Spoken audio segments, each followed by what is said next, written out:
साथियों, आइए सीधे मुद्दे पर आ जाते हैं। आज हम देख रहे हैं कि सोशल मीडिया पर कई प्रकार के वीडियो लगातार आ रहे हैं, एक तरफा संदेश लेकर के आ रहे हैं। कोई कुछ कह रहा है, कोई कुछ कह रहा है। अधिकतर वीडियो राजनीति से प्रेरित दिखाई दे रहे हैं। ये वीडियो मैं सामाजिक चेतना समरसता के लिए बना रहा हूं। मैं यहाँ पर किसी की तुलना करने नहीं आया हूं। सोशल मीडिया पर आज सुबह मैं एक वीडियो देख रहा था। उस वीडियो में एक बेटी अपने तर्क रख रही थी। उसका तर्क था कि भगवान की मूर्ति ने तो हमारे लिए कुछ नहीं किया, जो भी किया बाबा साहब डॉक्टर भीमराव अम्बेडकर ने ही किया। तर्क अगर हम समझें तो ठीक थे, लेकिन आधा अधूरा सच घातक होता है, आधा अधूरा ज्ञान घातक होता है। मैं उस वीडियो का विश्लेषण यहाँ करना चाहता हूं। हम देख रहे हैं कि सोशल मीडिया पर लगातार कई तरह के वीडियो चल रहे हैं, जिससे सामाजिक ताना बाना, सामाजिक समरसता बिगड़ने का भय मुझे दिखाई दे रहा है। क्योंकि कुछ वीडियो तो राजनीति से प्रेरित है और कुछ वीडियो अपने पक्ष को मजबूत दिखाने के लिए हैं। जबकि होना यह चाहिए कि दोनों पक्षों को देखना चाहिए और दोनों पक्षों की बात को प्रस्तुत करना चाहिए। किसी एक पक्ष की बात नहीं रखनी चाहिए, किसी एक पक्ष की वकालत नहीं करनी चाहिए। जो सच है वही प्रस्तुत करना चाहिए। इसलिए मैं यहाँ पर आया हूँ कि पूरा का पूरा सच यहाँ पर आज प्रस्तुत कर सकूं, क्योंकि आधे अधूरे सच वाले वीडियो हमें भ्रमित कर देते हैं, हमें भ्रम में डाल देते हैं और समाज में नफरतें पैदा करते हैं। तो आइए, मैं अपनी बात यहाँ पर सिद्ध करूंगा, ऐसे ही नहीं जाऊंगा। मैं हमेशा अपनी बात को सिद्ध करता हूँ और सभी से अनुरोध भी करता हूँ कि अगर मेरे वीडियो में आपको कुछ गलती लगती है तो आप आकर के कमेंट बॉक्स में अपने प्रश्न करें, जवाब मैं दूंगा। सच का राही चैनल पर आपको सच ही मिलेगा, मैं यह बार बार कहता हूँ। तो चलिए साथियों, मूर्ति ने हमें क्या नहीं दिया। वास्तव में पहले तो हम यह बात समझ लें कि मूर्ति कुछ नहीं देती। मूर्ति केवल एक पूजा करने का माध्यम होती है। उस परमपिता परमात्मा को अपनी कृतज्ञता व्यक्त करने का एक माध्यम होती है। मूर्ति उस निराकार परमपिता परमात्मा ईश्वर सर्वशक्तिमान सत्ता को पूजने का एक माध्यम होती है। मूर्ति वास्तव में केवल एक पत्थर का टुकड़ा नहीं होती। हम उसको मान लेते हैं। निराकार परमात्मा को हमें प्यार करना है, उसको कोई चीज भेंट करनी है, उसको माला अर्पण करनी है, तो निराकार में हम कैसे ये सब कर पाएंगे। कुछ तो आवरण चाहिए, कुछ तो आधार चाहिए। इस हिसाब से जानकारों ने, पूर्वजों ने उस परमात्मा की मूर्ति गढ़ी। उसके माध्यम से हम उस परमात्मा को पूछते हैं, उस परमात्मा से बातें करते हैं, उसको अपनी भावनाएं पहुंचाते हैं। ये एक माध्यम है परमात्मा को पूजने का, ना कि परमात्मा। लेकिन लोग कुतर्क करते हैं कि पत्थर की मूर्ति से क्या मिलेगा। भैया, पत्थर की मूर्ति से नहीं मांग रहे, उस पत्थर की मूर्ति के माध्यम से हम परमपिता परमात्मा से कुछ मांग रहे हैं। कुछ सुकून के पल मांग रहे हैं, कुछ सुख समृद्धि मांग रहे हैं और अपने जीवन को सुचारू ढंग से चलने के साधन मांग रहे हैं। यह परंपराएं सदियों से चली आ रही हैं। जो भाई नास्तिक हैं उन लोगों को मैं समझाना चाहता हूं कि आप कभी भी किसी की आस्था से छेड़छाड़ ना किया करें, क्योंकि कुतर्क का कोई जवाब नहीं हो सकता। क्योंकि कुतर्क हमेशा घातक होते हैं और अगर कुतर्कों के जाल में हम उलझ गए तो हम अपने जीवन के मुख्य उद्देश्य से भटक सकते हैं। इसलिए कुतर्कों में ना उलझें। उस वीडियो में कहा गया कि हमारे लिए तो अंबेडकर साहब ने कुछ किया। अब आपको मैं बता देना चाहता हूं कि अगर आप अंबेडकर साहब को एक मानव मानते हैं, महामानव मानते हैं, मैं भी मानता हूं, मैं भी उनका सम्मान करता हूं, उनका अपना अलग महत्व है।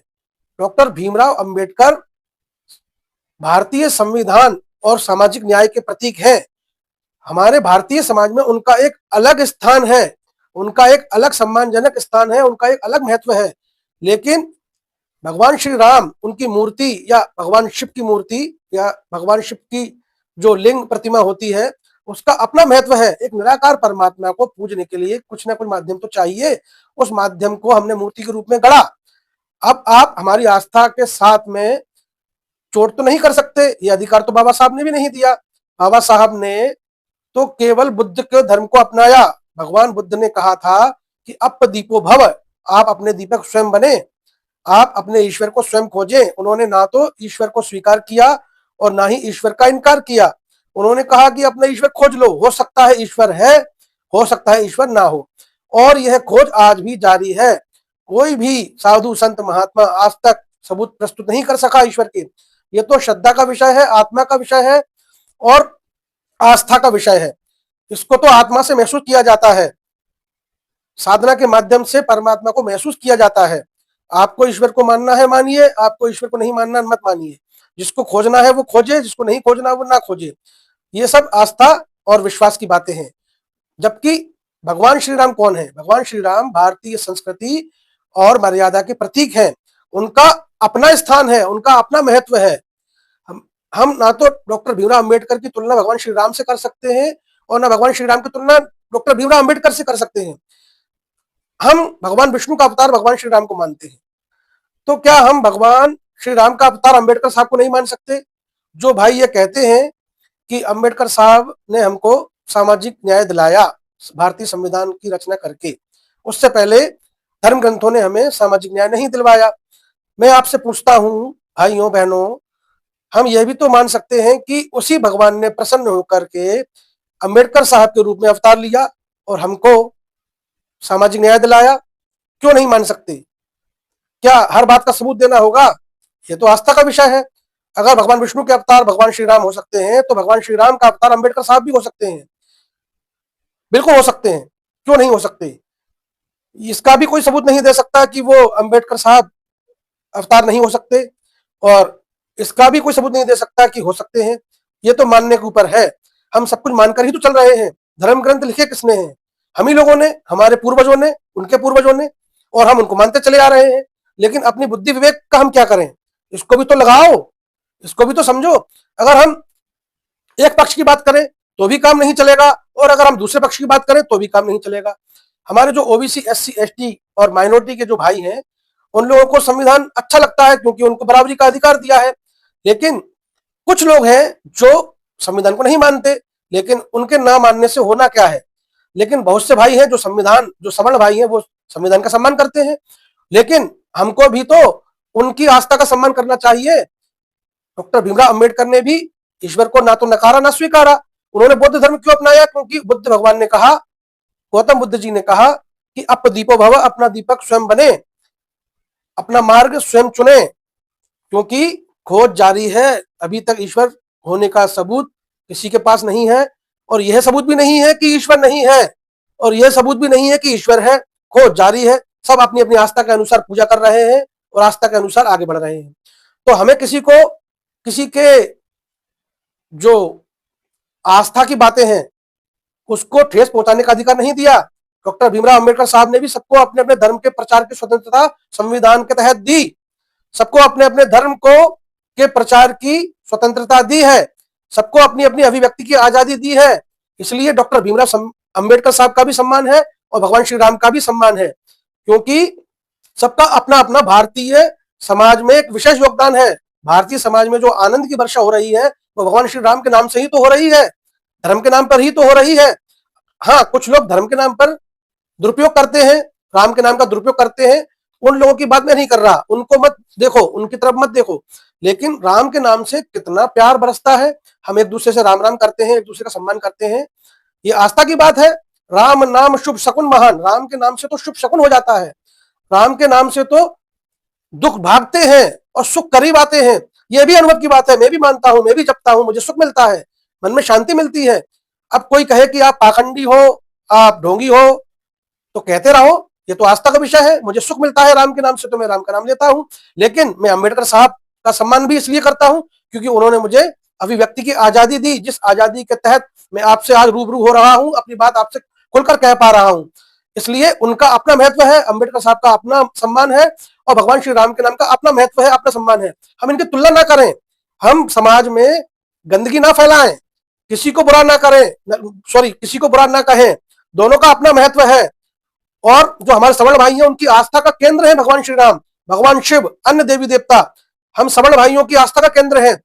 हम लोग पाखंडी नहीं है, हम लोग दिखावा नहीं करते, हम अपनी आस्था का प्रदर्शन करते हैं, अपनी भक्ति का प्रदर्शन करते हैं। हम लोग गलत नहीं है। हाँ, जो लोग आपको भगवान के नाम पे ठगते हैं, आप उनसे वेर करिए, लेकिन आप पूरे समुदाय को गलत नहीं कह सकते। पूरे समुदाय को आप अगर गलत कहते हैं तो आप गलती में हैं।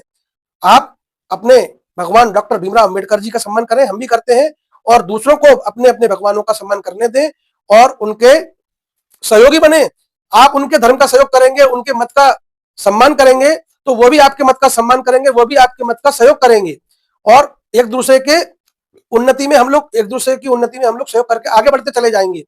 हमें ऐसा नहीं करना है कि नफरतें फैलें, मतभेद के कारण ऐसा ना हो कि समाज बढ़ता चला जाए। हम लोगों को एकजुट होकर के रहने की आवश्यकता है। अगर कोई आपके साथ अन्याय करता है तो उसके खिलाफ आवाज उठाइए, किसी ने नहीं रोका, लेकिन किसी की आस्था को ठेस मत पहुंचाइए। हम मूर्ति पूजा करने वालों को आप बार बार अपरोक्ष रूप से पाखंडी ढोंगी मत कहिए, इससे समाज का ताना बाना बिगड़ रहा है, समाज में नफरतें पनप रही हैं, जो कि गलत है। जो आपको अच्छा लगता है, आपको भगवान को मानना है मानिए, नहीं मानना मत मानिए, लेकिन दूसरों की आस्था के संग खिलवाड़ कृपया करके ना करें। ये चूंकि बातें दोनों हैं, मैं अंबेडकर साहब का भी सम्मान करता हूं, भगवान श्री राम का भी सम्मान करता हूं, और बहुसंख्यक लोग ऐसा करते हैं।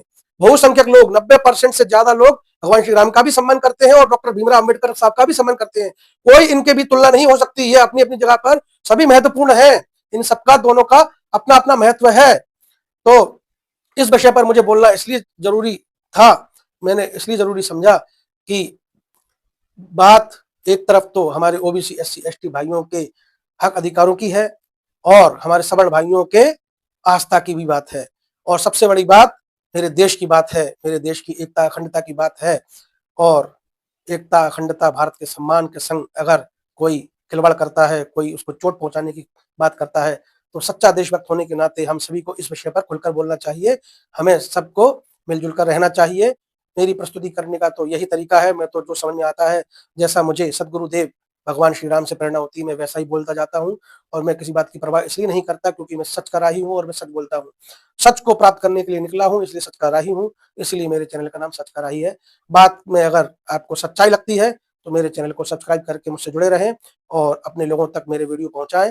लाइक करें, कमेंट करें, शेयर करें, क्योंकि यह बहुत जरूरी है, जिससे कि मैं और इस तरह के वीडियो ला करके आपको सामने प्रस्तुत करता रहूं। तो साथियों, वीडियो को यहीं पर विश्राम देते हैं। नमस्ते, जय श्री राम और जय अम्बेडकर साहब।